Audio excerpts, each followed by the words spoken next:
Welcome to my channel, Faith and Money channel, where I talk all things God and money. Hello and welcome to my channel where I talk all things faith and money. So, in my last video, I talked about two systems. I said there's the kingdom, the system of the world, and then the system of the kingdom of heaven. And today I just want to elaborate on the system of the world when it comes to money. I want to make it a little bit more practical and not just spiritual. Why? Because as believers, we are notorious for remaining, in the spiritual side of anything to do with money, but not taking action when it comes to the practical elements of money in our lives. So yeah, there's many reasons for that, but as you continue to watch this channel, I'll elaborate further on the teachings and the learnings that I have discovered by me even starting this channel. So let's get into the video. I want to start with talking about money.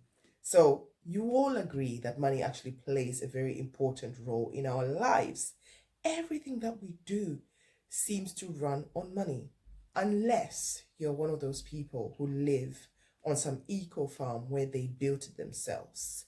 They don't need, they probably have water from a lake that they have devised, a means and a way for them to live on that. They have got fresh produce that they deal with themselves. But let's be real, how many of us actually live that life? And how many of us can actually sustain living that life for the rest of our lives?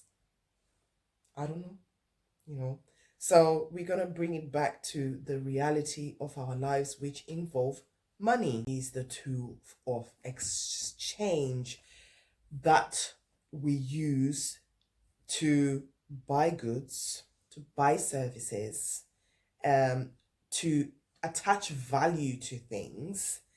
And also, depending what part of the world you come from, money is used as a token gesture in marriage ceremonies, a family appreciation, which shows you the importance money plays in our lives.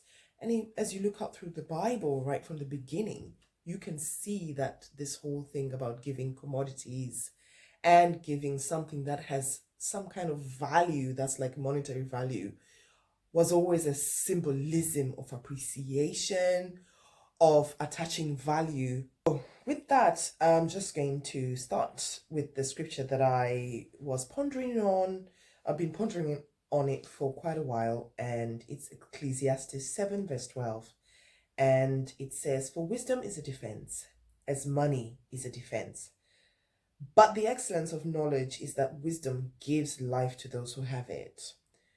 I just found it so intriguing that wisdom and money are put in the same equal sort of like standing as a defense. And I try to be spiritual about it and go, well, I don't agree because wisdom. And then I looked at life and I thought, do you know what? If you're ill prepared financially, there's some things that you can't defend yourself against. So because we want to really be real, so in me being real, I just want to have two concepts. And these two concepts are now, future. Now-minded, future-minded. There's some that could say, oh, well, that's not living by faith. But you talk about faith and money. Why should we be future-minded when it comes to money? Well, I just want to show you that if we say we are created in the image and likeness of God, that God himself is a planner. He says that I know the plans that I have for you. They're for good and not for evil. Plans to prosper you and not to harm you.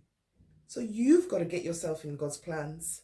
So if you're getting yourself in God's plans, it means that you're going to be thinking, when it comes to money, what are the things that are good, that are going to prosper me when it comes to money, that I should be doing?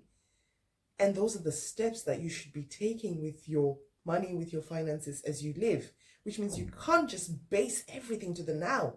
You've got to think future.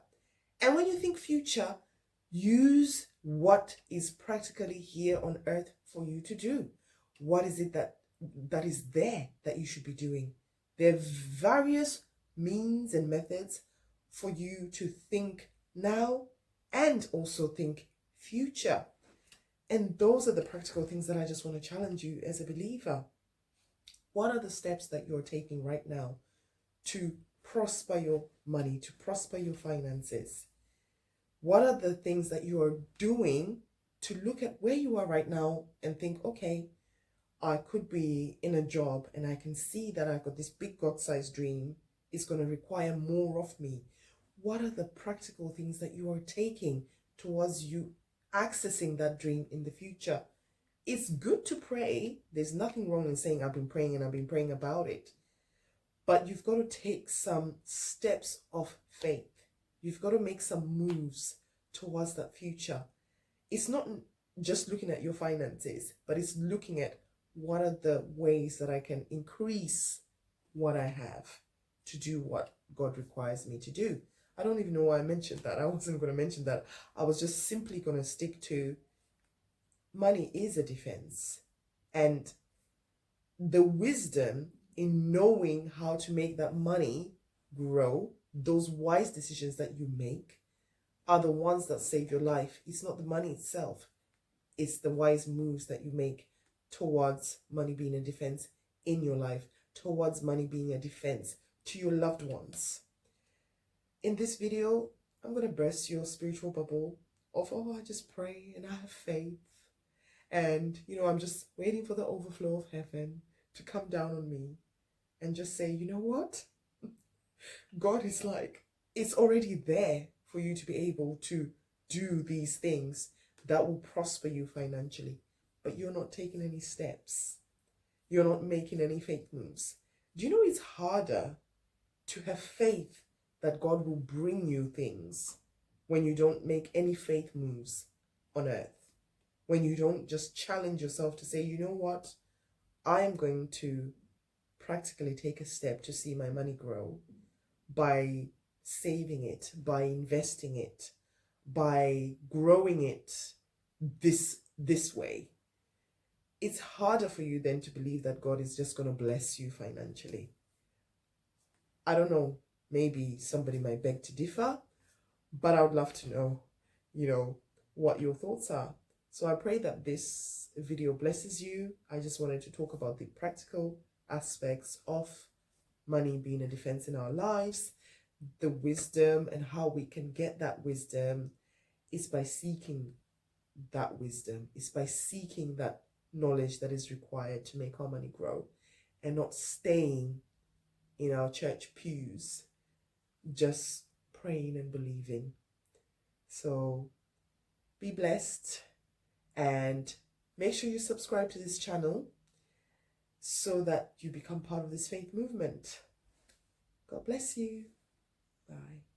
Thank you so much for watching today's video. Be sure to click on the video I did last week. And thank you for subscribing to this channel. Take care. Bye.